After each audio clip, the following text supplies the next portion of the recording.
নন্দৰ ভাৱত আমিৰ খান, যশোদা হ'ল জোনমণি বেগম।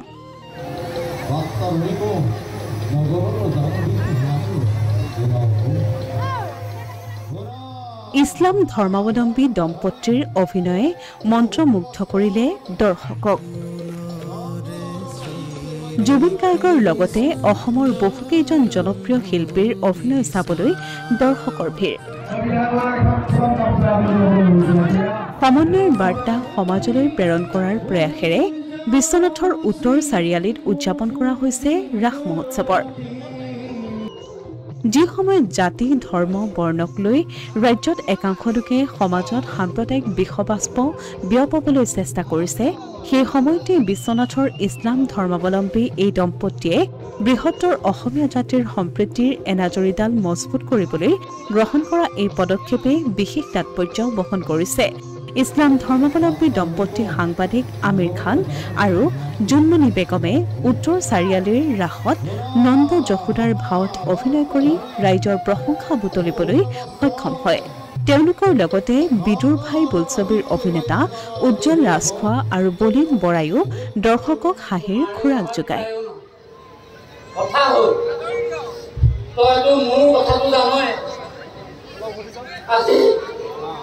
মোৰ বিয়া পতা 12 বছৰ হ'ল।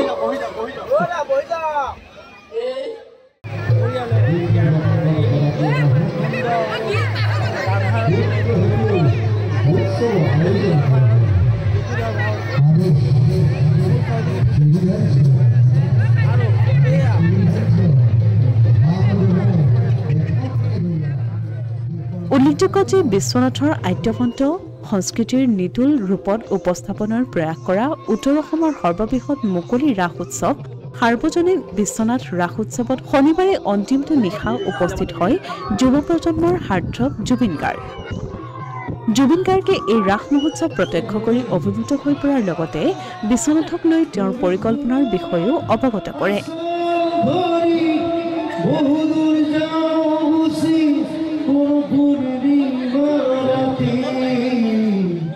মই মোৰ ফালৰ পৰা যদি চেষ্টা কৰিম যাতে বিশ্বনাথ ঘাটক আকৌ পুনৰুজ্জীৱিত কৰিবলৈ বাহিৰৰ মানুহে আহি যাতে চাই ইয়াত কি আছে, বহুত বস্তু ইয়াত চাবলগীয়া। কাৰণ মই যোৱাবাৰ আহোঁতে ইয়াত যেতিয়া 1 মাহ আছিল, যেতিয়া ঘূৰিছিলোঁ তেতিয়া গম পালোঁ ইয়াত বহুত বস্তু আছে চাবলগীয়া, বহুত বস্তু কমলা বজাত আছে দিবলগীয়া, আমি মানুহক বিলাই দিবলগীয়া। আৰু বাগান চাগানটো আছেই বাৰু, যথেষ্ট আছে, ডাঙৰ ডাঙৰ বাগান আছে। অসমৰ বনাবাৰীখন আটাইতকৈ বৃহৎ বাগান হয়। চ' সেইকাৰণে সকলোকে বিশ্বনাথ ঘাটৰ হৈ মই মোৰ ফালৰ পৰা মৰম জনাইছোঁ। আৰু সকলোৱে ভালকৈ চাব, চোৱা চিতা কৰিব, চাফাকৈ ৰাখিব, ধুনীয়াকৈ ৰাখিব। কিবা এটা প্লেনিং কৰি আছোঁ, এইটো অলপ পিছত গম পাব। ইফালে জনপ্ৰিয় শিল্পী ৰিচা ভৰদ্বাজেও উক্ত নিশা এই ৰাস মহোৎসৱত ৰাধাৰ চৰিত্ৰ ৰূপায়ণ কৰি দৰ্শকৰ বিপুল সমাদৰ লাভ কৰিবলৈ সক্ষম হয়। আচলতে খুব বেছি ভাল লাগিছে, কাৰণ জীৱনত প্ৰথমবাৰ এইবাৰ ৰাস কৰিবলৈ আগবাঢ়িছোঁ। আগতেও ভাবিছিলোঁ, কিন্তু কেতিয়াও মোৰ সাহস হোৱা নাছিলে, আৰু এইবাৰ প্ৰথমবাৰ ৰাস কৰিব নিজকে সাজু কৰিছোঁ। গতিকে খুব বেছি ভাল লাগিছে আৰু নাৰ্ভাছো লাগি আছে, কাৰণ ইমান বেছি ৰাইজ আহিছে, খুব বেছি ভাল লাগিছে। আৰু ধন্যবাদ জনাইছোঁ ৰেল গেটৰ কমিটিৰ সমূহ সদস্যক আৰু খুব ভাল লাগিছে ইয়ালৈ আহি, কাৰণ ইমান ধুনীয়া পৰিৱেশ আৰু জীৱনত প্ৰথমবাৰ ৰাস কৰিবলৈ সাজু হৈছোঁ। আগতে ভাবিছিলোঁ, কিন্তু কেতিয়াও সাহস হোৱা নাছিলে।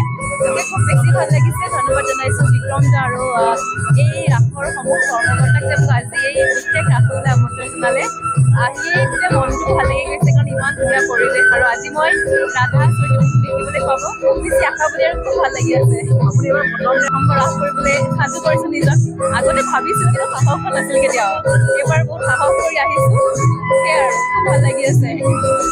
এক প্ৰকাৰে জুবিন গাৰ্গক সন্মুখৰ পৰা প্ৰত্যক্ষ কৰিবলৈ আৰু ৰাজ্যৰ বিভিন্ন স্থানৰ পৰা অহা শিল্পীসকলক চাবলৈ ৰাইজৰ ভিৰ হোৱাৰ লগতে ইছলাম ধৰ্মাৱলম্বী দম্পতী আমিৰ খান আৰু জোনমণি বেগমৰ ভাও চাবলৈ এক জনসমুদ্ৰত ৰূপান্তৰিত হ'ল বিশ্বনাথৰ ৰেলগেটস্থিত ৰাসৰ বাকৰি। ইফালে উত্তৰ চাৰিআলি সাৰ্বজনীন ৰাস উদযাপন সমিতিৰ সভাপতি নিৰঞ্জন হাজৰিকা, কাৰ্যকৰী সভাপতি বসন্ত বৰাকে ধৰি উদযাপন সমিতিয়ে এই ৰাসৰ বাকৰিৰ পৰাই বিভিন্ন জাতি জনগোষ্ঠীৰ মাজত সমন্বয়ৰ বাৰ্তা বিলাবলৈ প্ৰয়াস কৰিছে গুৰুজনৰ যি সপোন আছিল বিভিন্ন জাতি জনগোষ্ঠী ধৰ্ম বৰ্ণ নিৰ্বিশেষে এক বৃহৎ অসমীয়া জাতি নিৰ্মাণ কৰি বৰ অসম গঢ়ি তোলা গুৰুজনৰ এই নীতিকে অনুসৰণ কৰি উদযাপন সমিতিয়ে আগবঢ়াৰ প্ৰয়াসে যথেষ্ট প্ৰশংসা বুটলিবলৈ সক্ষম হৈছে অসমীয়া প্ৰতিদিন ডিজিটেল সংবাদ বিশ্বনাথ